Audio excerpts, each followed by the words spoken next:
All right, it's time. Dead Man's Tale is now here in its final form. Now, we brought this up on the stream yesterday. What do we call Dead Man's Tale? Now that it's got its exotic catalyst, some of you have probably already gotten god rolls of this scout rifle. Simultaneously, it's a Tex Mechanica weapon. What do we call it? Some of you requested that we call it the Long Worm, which is kind of accurate considering you can literally hip fire this scout rifle similar to the last word. But in honor of my Twitch chat from yesterday, who were throwing out the best name recommendations, we have Dead Man's Word, Yeehaw, F the Law, the Third Leg of the Law, Tommy Lee's Tail, Dead Man's Snake, the Long Schlong. Honestly, if I could do that one, I would. The Long Schlong is probably the best name to characterize Dead Man's Tale at this point. Now, in order to get this exotic catalyst, you have to complete the exotic quest Presage on Master. Now, I know this quest is a little tougher to do, at least for solo players. There is a time duration. You have to complete it essentially in 25 minutes. So sure, you could probably do it solo, but you better be booking it, which is why if you're not a part of our Discord, please come by. We have a lot of people in our LFG groups for all platforms that have been teaming up to tackle this exotic quest and this exotic catalyst. However, upon completing this quest, and by the way, highly suggest those that are interested in the lore of this quest to check out Bice's video. We watched it live yesterday. It is so cool knowing everything that's involved with this quest, from the gun itself to its owners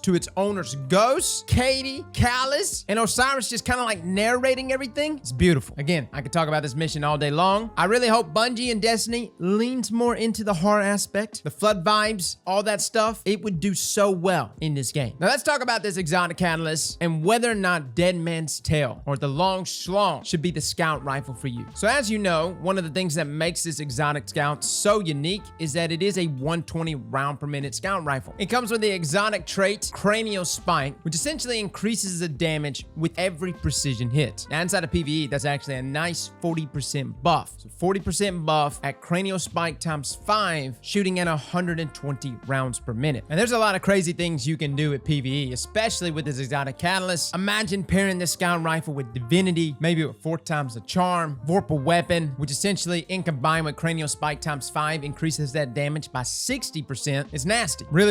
I actually think this scout rifle could do well inside of PvE, especially considering artifact mods like Sundering. However, inside of PvP, I actually gave you the wrong damage values last week. The base damage of this weapon starts off at 81. Still don't know why the numbers were bugging out on me, but it starts off at 81, ramps up to 97 at the highest end at Cranial Spike times 5 for a 20% increase there in damage. I said it was 15%. It's actually a 20%. AKA, this weapon can essentially get the 2-tap on most Guardians, mid-resilience or less. And by mid-resilience, I'm talking 7 resilience, 6 resilience. I know there's some rounding of numbers there or less. Just another reason to run high resilience, right? Now, even though I really do love the time to kill value when it 2-taps, obviously so, that's a 0.5 TTK value. A lot of times though, you're actually gonna be stuck with its base default time to kill of 1 second, at least in 1v1 scenarios. Unless you're chaining kills, you're gonna be looking at 2 crits, 1 body is what's gonna be necessary to lock in a kill. But with this exotic catalyst though, this increases that rate of fire. And previously, or at least optimistically, we went into this hoping that that increase in rate of fire was gonna be like 200 rounds per minute. No, not the case. It's actually only going up to 150 rounds per minute, but it removes hip fire accuracy penalties completely. You'll notice you don't get that same bloom as you previously did in its base form. But going from 120 rounds per minute to 150 rounds per minute does drop the TTK value if you land the 3-tap or at least 2 crit 1 body in 0.8 seconds. Not a ginormous drop there in TTK value, but still a good one. And considering it kind of has like last word vibes in terms of its hip fire accuracy, the scout rifle really offers the best of both worlds. Long range lethality due to the fact that it's a scout rifle with crazy hit registration. Simultaneously though, up close for those moments where you do have a Guardian collapsing on you and you just don't got time to swap to another weapon, especially considering that quick draw is being taken off of most aggressive frame shotguns. I know we still have like the old Astral and the old Fellwinter, but there will be a time here soon where quick draw just won't be on shotguns anymore, as well as other special weapons. You're going to be in a situation when someone's collapsing on you where hip firing with your scout rifle may be your only option. And it's at this moment that the Long Schlong will dish out the law, man. Will put Guardians in the ground. My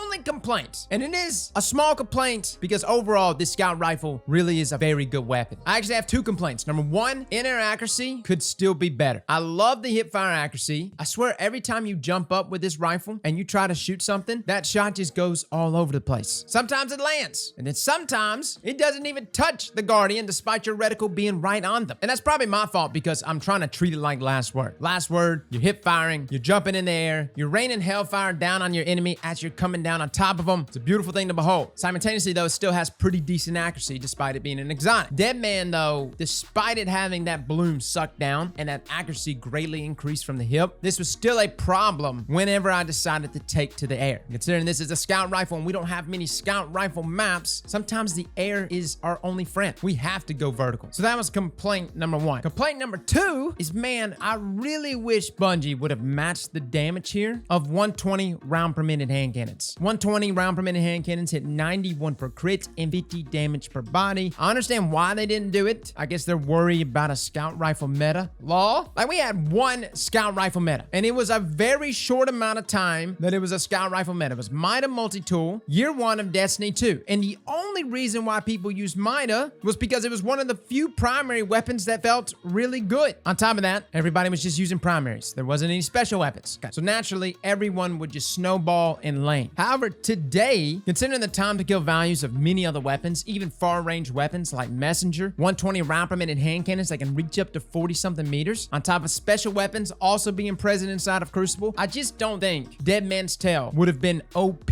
or too OP had it had the same damage matching that of 120 round per minute hand cannons. But everybody's so scared of a scout rifle meta, and Bungie's so skittish of it. That's why Dead Man's Tale is what it is. That's why it's doing the damage that it's doing now. And it's not to say it's bad. It's obviously really good. It feels really good. This scout rifle has amazing hit registration. It also can come with random rolls for PvP, snapshot, moving target, killing win. Disgusting. And you can slide in things like high caliber rounds for that extra flinch. There's a lot of things working really well for this scout rifle. I'm just kind of nitpicking here. I just wish that the base damage match 120 round per minute hand cannons, considering that 120 round per minute hand cannons can contest damn near the same range as this scout rifle. It's insane. But again, where this scout rifle shines is in its dueling capabilities. And I would say, as someone who played Trials this past weekend, there were a few users I went up against that were using this scout rifle, and I also had less on my team who was using this scout rifle. Deadman was working really, really good for him. It's a difficult weapon to duel against. Now, as far as how to use this weapon, because originally when I got the catalyst, I was like, okay, I'm just gonna go in there, I'm gonna hip fire everything and never aim down sights. First and foremost, this is a scout rifle, so therefore it is strongest when used as a scout rifle. When you actually aim down sights, you will have a much easier time landing crits and securing kills. And you should always go for the aim down sight kill no matter what. The only time you truly stop to get the hip fire shots off is whether you're memeing or you've got an opponent in front of you rushing you, or they're just too close for you to land shots on. The fact that the sight here is this iron sight, it's already easy enough to see everything in front of you. The zoom is 18, which in comparison to a lot of other scout rifles is much less. Therefore, it's easier to track targets that are collapsing on you. So I would still suggest, for the most part, aiming down sights all the way up to about 15 meters. Beyond that, the hip fire registration does start to lose a little bit of snag. And I noticed this on controller yesterday, especially around like that 20 meter mark and beyond. I felt like if the target was strafing enough, I had a hard time tracking the target, landing my crits, landing my shots. Again, anything below that range though, I felt pretty good with it. I felt like it still landed and still maintained stickiness, which kind of like goes into the identity of the weapon. Bungie wants you to start off aiming down sights, landing crit shots, and as your opponent gets closer, then you proceed to fall back to your hip fire. Let your body shot also get that increase in its damage, because it does increase hip fire damage, and then proceed to clean them up. So again, that was my problem yesterday using the scout rifle. It's really, really good and it's fun to meme with, but use it as a scout first. It's a scout rifle first. As much as we want to call this the long word or dead man's word, I know there were so many people that were trying to like throw in last word with this scout rifle, but we arrived at the Long Schlong for a reason, and that's because it's a scout rifle first and a hip fire rifle second. I think the scout rifle is going to have a place. I think it has great 1v1 capabilities, and with the right roll, Dead Man's Tale with its exotic catalyst can carry you even in in-game content. Fellas and ladies, thank you all for coming and watching, and as always, slap that like button like your mama told you right.